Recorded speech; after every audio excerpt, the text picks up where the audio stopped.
Paano yung ginagawa dyan? Bubugin mo lang yung mga alaban. May ganun lang.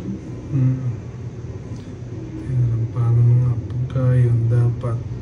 Sino maglalaban-laban dyan? Si kalaban mo. Andyan. Saan nga? Tapos yung madungwanin natin. Malakas yun eh. Tapos lagyan natin ng hilo. Hello? Hello, kuya? Ay, nandiyan na po kayo sa kanto? Opo. Diyan na po. Sa kanto po, sa kanto. Sige po. Papakuha ko po sa asawa ko.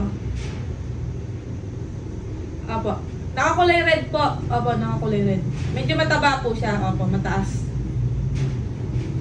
Burog po yung mukha. Opo.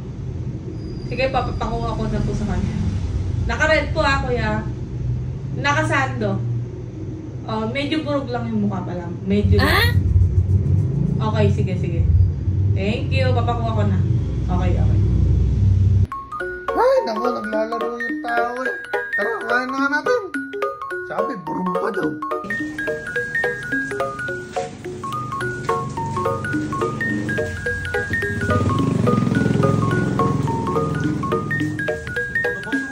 Order mo. Layo-layo, doon pa sa kanto. Umuulan. Naglalaro yung tao. Magbabandong